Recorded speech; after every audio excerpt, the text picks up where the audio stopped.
ሰላም ለእናንተ ይሁን ቅዱሳን። አሁን ይህንን መልእክት ሳስቀምጥላችሁ ከሌሊቱ 7 ሰዓት ነው። መተኛት አልቻልኩም። ልቤን የእግዚአብሔር የተስፋ ቃል በኃይል አነቃቅቶታል። እንደዚህ ነው የሚለው ኢዮብ ምዕራፍ 3 ላይ ኢዮብ ያ ሁሉ መከራ ከደረሰበትና በብዙ ጥያቄ ነፍስያው ከተናጠች በኋላ የእውነት ማስመሰል የሌለበትን ከልቡ የሆነውን ጥያቄ እንደዚህ ሲል ያቀርባል። ከቁጥር 1 ጀምሮ ምዕራፍ 3 ከቁጥር 1 ጀምሮ የተወለደበትን ቀን እየረገመ ነው የቆየው። ቁጥር 11 በማኅፀን ሳለው ስለምን አልሞትሁም? ከሆድስ በወጣው ጊዜ ፈጥኜ ስለምን አልጠፋው? በማኅፀን ሳለው ጭንጋፉኜ በወጣው በሞትሁ፣ ወይ ደግሞ ተወልጄ ወዲያው በሞትሁ አለ። ቁጥር 16 እንደ ተቀበረ ጭንጋፍ ተወልዶ ያው እንደ ሞተና እንደ ተቀበረ ጭንጋፍ ብርሃንም እንዳላዩ ሕፃናት ምነው በሆንሁ ይላል። ሞትን እየተመኘ ነው። ይህንንም ሞት ሲመኝ የማስመሰል እንደው ገልግሉኝ አይነት አይደለም። ከነፍሱ ከልቡ ነው ይህንን ሞት የተመኘው። ቁጥር 17 ክፉዎች በዚያ መናደዳቸውን ይተዋሉ። በየት? በሞት። ክፉዎች በዚያ አይናደዱም፣ በዚያ ደካሞች ያርፋሉ። የደከሙ ነፍስያቸው እጅግ የደከመች ደካሞች ከድካማቸው ያርፋሉ። ሲሞቱ ማለት ነው። ነፍሳቸው የዛለች እነሱ ያርፋሉ።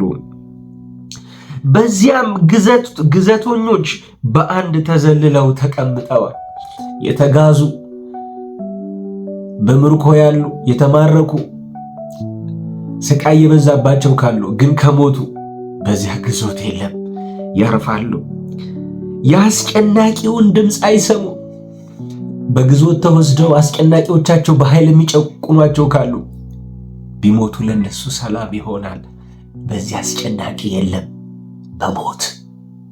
በሞት ታናሽና ታላቅ በዚያ የሉም።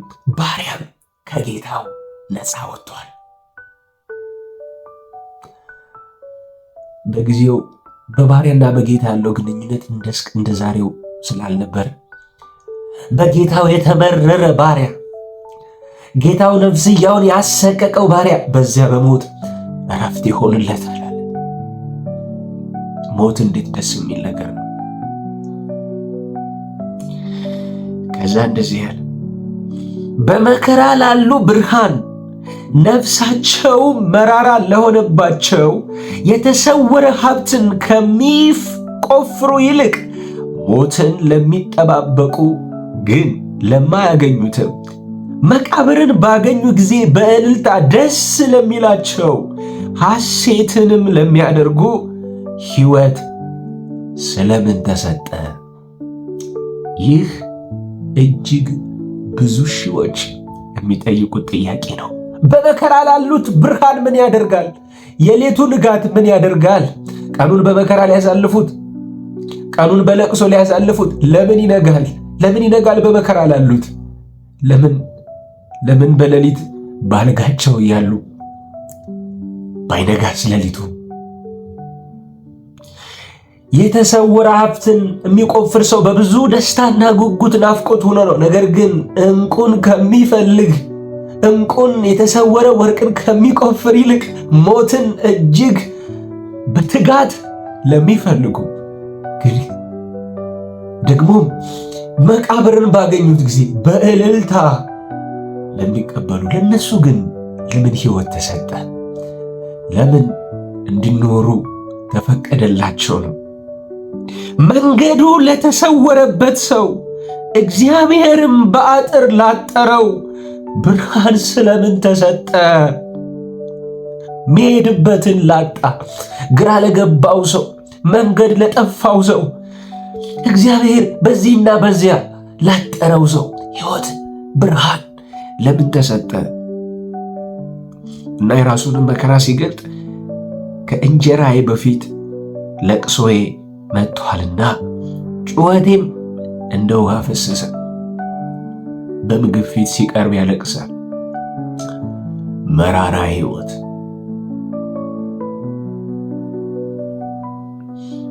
ሞት እንደ ማር ወለላ ጣፋጭ የሚሆንበት እጅግ መራራ ሕይወት። ይህ የመጨረሻ ተስፋ የመቁረጥ ደረጃ ነው። ኢዮብ ሌሊቱ በሰላም በእንቅልፍ ያልፍልኛል ብዬ ቀን ቀን ሳለሁ በመኝ አንተ በሕልምና በራእይ ታስጨንቀኛለህ። ይህ ያለበት የስቃይ ጥግ ነው የሚያሳየው። ቁስሉ ነርቮቹን ብሬን ሴሎቹን ሁሉ ነክቶ ስለነበረ፣ ስጋው ሙሉ በሙሉ ለሰይጣን ተሰጥቶ ስለነበረ ኃይለኛ የመንፈስ ቀውስ ነበረው እና በእኝታዬ ሐዘኔን ያቀልልኛል ብል ሌሊቱ ግን ይረዝማል። ደግሞ ቀኑ በነጋ ስል ቀኑ ደግሞ ይረዝማል እና እንዲህ ያለ ሕይወት ለምን ተሰጠ? ሞትን ባገኙ ጊዜ በደስታና በእልልታ ለሚቀበሉት። ይህ ምንም ተስፋ የሌለው ሕይወት። በሌላኛው የመጽሐፍ ቅዱስ ክፍል ግን መክብብ ምዕራፍ 9 ቁጥር 4 ላይ ይህ ቃል ልቤን በኃይል አነቃቅ። እንደዚህ ነው የሚለው፣ ያልሞተ ውሻ ከሞተ አንበሳ ይሻላልና ሰው ከሕያዋን ሁሉ ጋር በአንድነት ቢኖር ለእርሱ ተስፋ አለው። ጌታ ይባረክ። ያልሞተ ውሻና አንበሳ ለንጽጽር አይቀርቡም። ግን ያልሞተ ውሻ፣ ያልሞተ ኮሳሳ ውሻ ከሞተ ብርቱ አንበሳ ይሻላል። እናም ትርጓሜው ምንድን ነው? ቅኔው ምንድን ነው?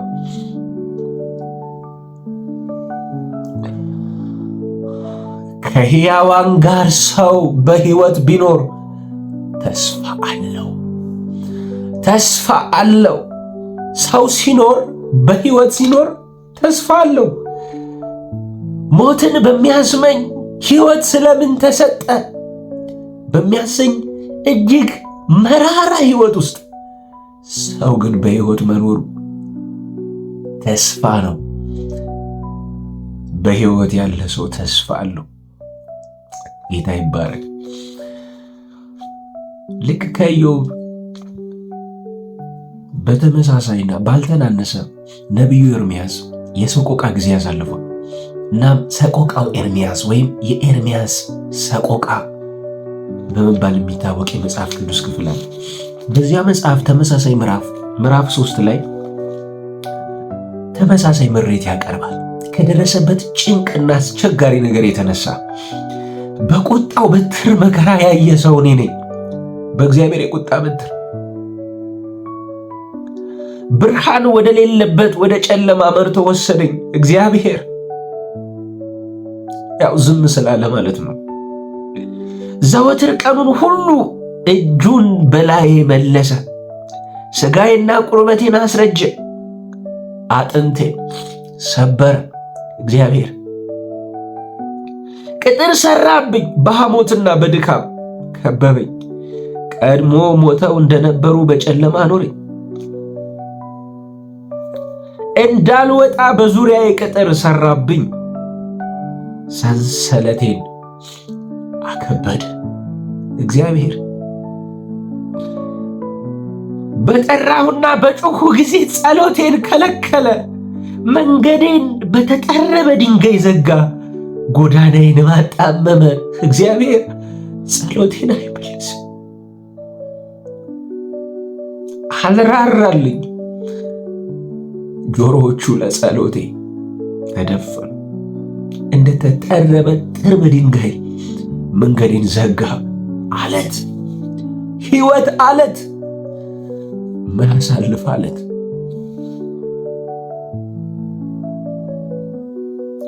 እንደሚሸምቅ ድብ እንደተሸሸገ አንበሳ ሆነብኝ። እድን አድኖ እንደሚበላ ተደብቆ ሸምቆ እንደሚበላ ድብና አንበሳ እግዚአብሔር ሆነብኝ። ያዘኝ አጠመደኝ አይነት ነገር ነው እግዚአብሔር።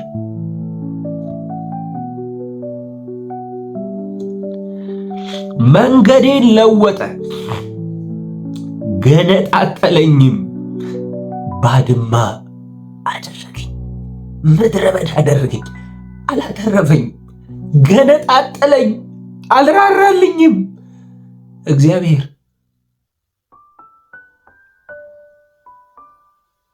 የሰገባውን ፍላጻዎች በኩላሊቴ ውስጥ ተከለ። ስቅዝ ጭንቅ አድርጎ ያዘኝ። ለወገኔ ሁሉ ማላገጫ፣ ቀኑንም ሁሉ መሳለቂያ ሆንኩ። ምሬት ሞላብኝ፣ በእሬትም አጠገበኝ። እሬትን ጠገቡ፣ መራራን ሕይወት ጠገቡ። ጥርሴን በጭንጫ ሰበረ፣ በአመድም ከደነኝ። ጥርሴን በጭንጫ ሰበረ፣ አራገፈኝ፣ ምንም አላስቀረልኝም። አመድ አለበሰኝ ማለት አዋረደኝ፣ ተዋረሩ፣ ሀፍረትን ተከናነቡ። ይህም ማለት ይህ ሁሉ ሲሆን ሊረዳኝ እየቻለ ሊያግዘኝ እየቻለ ዝም አለ።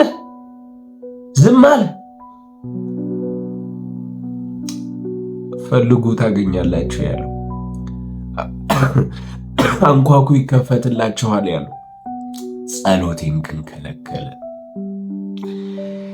ነፍሴን ከሰላም አራቅህ፣ በጎ ነገርን ረሳው። ሰላም ከራቀኝ ሰነበቱ። በጎ ነገር በሕይወቴ ካየው፣ መልካሞቹን ቀን ካየው ቆየው። እኔም ኃይሌ ከእግዚአብሔርም ዘንድ ያለው ተስፋዬ ጠፋ አልኩ።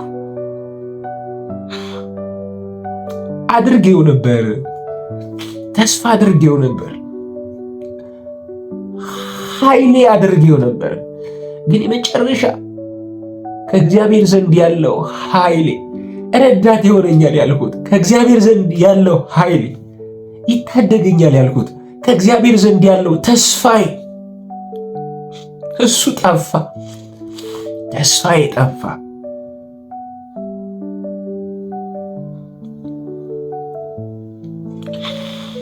መከራዬንና ችግሬን፣ እሬቴንና ሐሞቴን አስብ። ይህ ደግሞ ተማጽኖ ነው። መከራዬን፣ ችግሬን፣ እሬቴን፣ ሐሞቴን አስብ። ሐሞት ነው እየጠጣሁት ያለሁት።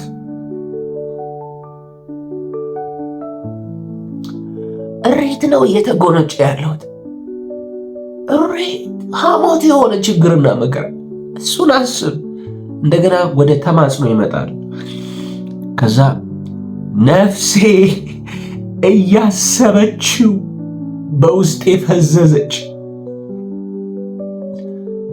ነፍሴ እያሰበችው ተስፋ እያደረገችው ይመጣል እያለችው ይታደገኛል እያለች ይረዳኛል እያለች ኃይሌ ይሆነኛል እያለች ነፍሴ እየጠበቀችው ፈዘዘች። በተመሳሳይ ዳዊት አንተን ሲጠብቁ ዓይኖቼ ፈዘዙ ይላል።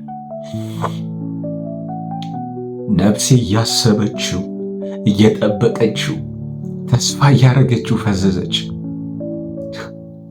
ከዛ ግን እንደዚህ ይላል፣ ይህችን በልቤ አኖራለሁ፣ ስለዚህ እታገሳለሁ። ይህችን አንድ ነገር በልቤ አኖራለሁ። ምን? እሱን ቀጥሎ ይነግረናል። ይህንን አንድ ነገር በልቤ አኖራለሁ። ይህንን አንድ ነገር በልቤ ስለማኖር እታገሳለሁ። ምንድን ነው እሱ?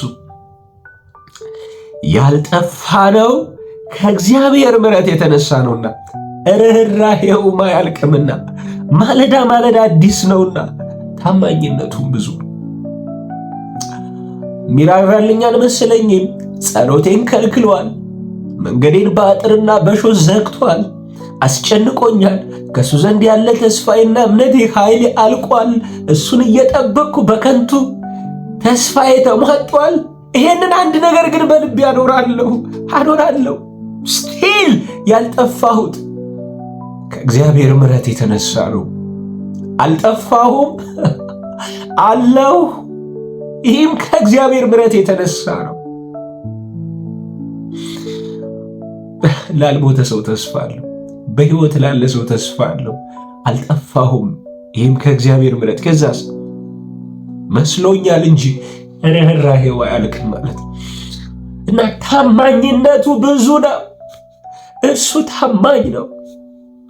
ከዚህ በፊት እነዚህ ከላይ ያነበብናቸው ጥቅሶች ሁሉ የእግዚአብሔርን ታማኝነት ጥያቄ ውስጥ የሚከቱና ጥርጥር የተሞላባቸው ናቸው። ግን ጥያቄ ውስጥ ተሁኖ ጥርጥር ነፍስን ከድኖ ታማኝነቱ ብዙ ነው። ታማኝነቱ ብዙ ነው። አያልቅም። የእግዚአብሔር ታማኝነት አያልቅም እና ማለዳ አዲስ ነው። ከዛ ይችን ነገር በልቤ ያኖራለሁ። የቷን ነገር? እግዚአብሔር ነው ነፍሴ። እግዚአብሔር እድል ፈንታዬ ነው። ስለዚህ ተስፋ አድርገዋለሁ አለች። ነፍሴ እያሰበችው ፈዘዘች ያለ ኃይሌም ከእግዚአብሔርም ዘንድ ያለ ተስፋዬ ጠፋ እያለ ይሄንን ግን በልቤ ያኖራለሁ፣ እታገሳለሁ። የቱን? ነፍሴ እንዲህ አለች፣ እግዚአብሔር እድል ፈንታዬ ነው።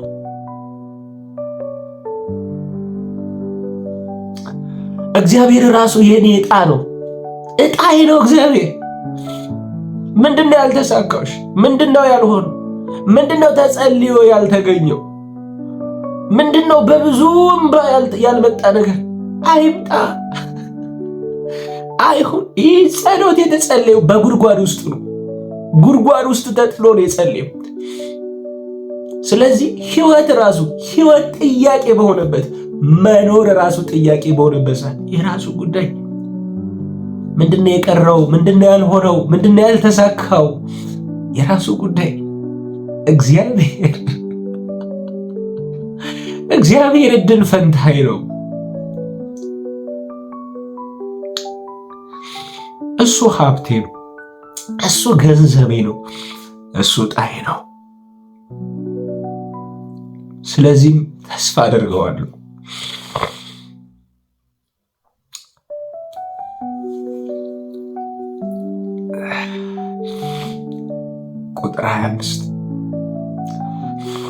ቁጥር 25 እግዚአብሔር በተስፋ ለሚጠብቁት ለምትሻውም ነፍስ መልካም ነው። እግዚአብሔር በተስፋ ለሚጠብቁት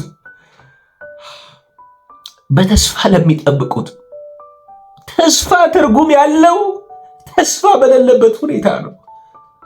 ተስፋ ሲኖር ተስፋ ማድረግ ምንም የሚሉት ቋንቋ ነው። ግን ምንም ተስፋ በሌለበት ያኔ ነው የተስፋ ቋንቋ። ያኔ ነው ተስፋ ቋንቋው። ትርጉሙ ያኔ ነው። ሞት እጅግ በተናፈቀበት ሰዓት ሰው ብርንና ወርቅን የተደበቀንም ዕንቁ ከሚያስስበት ይልቅ ሞትን እጅግ ተናፋቂ በሚሆንበት በዚያ ምንም ተስፋ በሌለበት ሁኔታ ያኔ ነው ተስፋ። ስለዚህ እግዚአብሔር ለነማን?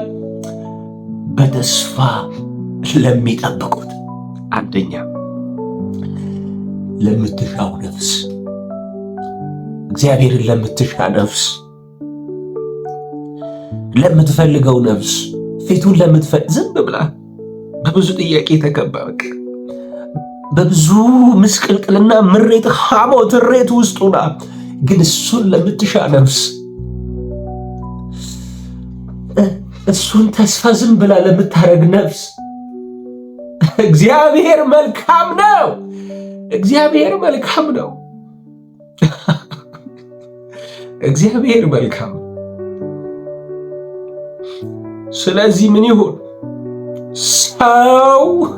ሰው ዝም ብሎ የእግዚአብሔርን ማዳን ተስፋ ቢያደርግ መልካም ይሻለዋል። ሰው ዝም ብሎ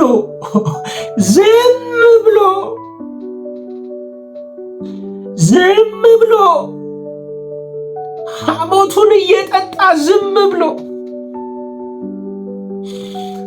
መከራውን ታግሶ ዝም ብሎ እሬቱን እየተጎነጨ ግን ዝም ብሎ የእግዚአብሔርን ማዳን የእግዚአብሔርን ትድግና የእግዚአብሔርን ማዳን ይታደጋል እግዚአብሔር እና የእሱን የትድግና ጊዜ እሱ ሊታደግ ይመጣል እና የእግዚአብሔርን ማዳን የማዳኑን ቀን የትድግናውን ቀን በጉድጓድ ውስጥ ነው ቢጠብቀው መልካም ነው፣ ይሻለዋል። ለምን? እግዚአብሔር ጣለኝ፣ ቀጠቀጠኝ፣ አጠረብኝ ምናምን ነበር ያለው። ከዛ ግን እንደዚህ ይላል። ለምን? ቁጥር 31 ላይ ጌታ ለዘላለም አይጥልምና፣ ጌታ ለዘላለም አይጥልም። በእርግጥ ሲጥልም አልጣለም እግዚአብሔር። ይሄ ቋንቋ እንዴት እንደሚገባን አላውቅም። እግዚአብሔር ይጥላል፣ በእርግጥ ግን ጥሎ አይጥልም። ቋንቋው እንዴት እንደሚገባችሁ ባላውቅም ጣለኝ፣ ተወኝ፣ አዋረደኝ፣ በአመድ ጨመረኝ፣ ተስፋዬን እንደ ዛፍ ነቀለው እያለ ጌታ ለዘላለም አይጥልም። ቢያሳዝንም እግዚአብሔር ያሳዝናል። አሁን ልጆቹ ያዝኑበታል፣ ምንም ጥርጥ ያዝኑ። ለምን? ልጅ ከሆነ አባት ከሆነ ለምን በዚህ ሁኔታ ለምን ይፈቅዳል? ኃይል እያለው መርዳት እየቻለ ቃል እየበቃው በቃ ማለት ሲችል ለምን ይሄ ሁሉ ይቀጥላል? ስለዚህ እሱ ነው የሚያሳዝነን እኮ እሱማ። ምክንያቱ ሌላ ቢሆን ፈቅዶት አይደል የሆነው እኮ። ግን ማሳዝኑ አይደለ እየታማ አይደለ ግን ቢያሳዝንም እንደ ምሕረቱ ብዛት ይራራል እና ቁጥር 36 ላይ የሰውን ፍርድ ያጣምም ዘንድ ጌታ እሺ አይልም፣ አይፈቅድም። የሰውን ፍርድ ሊያጣምም ዘንድ አይልም። ሚክያስ እኔ ግን የመድኃኒቴን አምላክ እግዚአብሔርን ተስፋ አድርገዋለሁ። ምዕራፍ 7 ላይ የወይን ፍሬ ከተለቀመ በኋላ እንደቀረው ቃርሚያ ሁኛለሁ። ሕይወቴ ቃርሚያ ሆኗል። የነበረበት ሁኔታ በግልጽ እዛ አላስቀምጠውም፣ ግን ሕይወቴ ቃርሚያ ነው። ቃርሚያ የሆነ ሕይወት፣ ዋናው ነገር የተነሳበት ሕይወት፣ ምንም የሌለው ሕይወት፣ ቃርሚያ የሆነ ሕይወት። ግን እንዲህ አለ፣ የመድኃኒቴን አምላክ እግዚአብሔርን ተስፋ አድርገዋል። ጠላቴ ሆይ ደስ አይበላል፣ ብወድቅ ወደቅሁ እነሳለሁ። በጨለማ ብቀመጥ እግዚአብሔር ብርሃን ይሆነኛል። በጨለማ ነው ያለሁት። አዎ፣ ግን እግዚአብሔር ብርሃን ይሆነኛል፣ ቀን ይሆነኛል፣ ፀሐይ ይሆነኛል እግዚአብሔር። መዝሙረ ዳዊት ምዕራፍ 27 የመጨረሻው ቁጥር እግዚአብሔርን ተስፋ አድርግ፣ በርታ፣ እግዚአብሔር ተስፋ አድርግ፣ በርታ። ወዳጆቼ እግዚአብሔር በርታ ይበላቸው። እህቴ እግዚአብሔር በርቺ ይበልሽ። ወንድሜ እግዚአብሔር እንደው በርታ ይበል። እሱ በርታ ሲል ዝም ብሎ መበርታት አለ። የእሱ በርታና የሰው በርታ ይለያያል። የእሱ በርታ ቀጥታ ያበረታል። የእርሱ አይዞህ፣ የእርሱ አይዞሽ ቀጥታ ያጀግንሻል። በርታ ማለት ምን ማለት ነው ወዳጅ?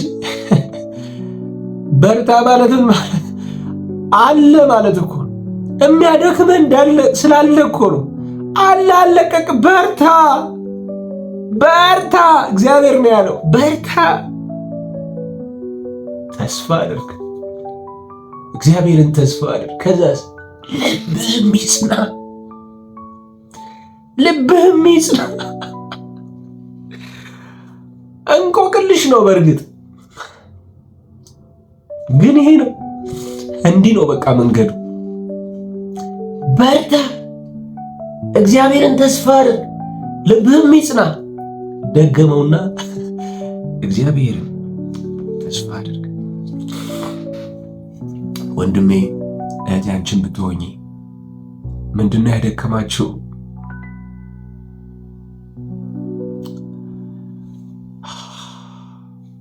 ተስፋው እስኪሞላለትና እስኪፈጸምለት ድረስ ዮሴፍን የእግዚአብሔር ቃል ፈተነው እንዳለ ከደረሰባችሁ ስቃይ ልክ ዮሴፍን ከግንድ ጋር በብረት አጣብቀው እንዳሰሩት በሰንሰለት ከጠፈሩት ከዛ ከእስራቱ ጋር ያ ሁሉ ስቃዩ እያለ ያ ሁሉ ሊፈትነው ሲገባ ግን የእግዚአብሔር ቃል ፈተነው እንደተባለ ከደረሰባችሁ ነገር የተነሳ እየጸለያችሁ ካልሆነላችሁ ነገር የተነሳ ተስፋ እያደረጋችሁ እያለ ግን ተስፋ ካጣችሁበት ነገር የተነሳ በእግዚአብሔር የተፈተናችሁ እግዚአብሔር የመሰናከያ ዓለት የሆነባችሁ የእግዚአብሔርን ቃል ስሙ። ይሄ ነው የእግዚአብሔር ቃል። በሕይወት ያለ ውሻ ከሞተ አንበሳ ይበልጣል፣ ይሻላል። ከሕያዋን ጋር በሕይወት ያለ ሰው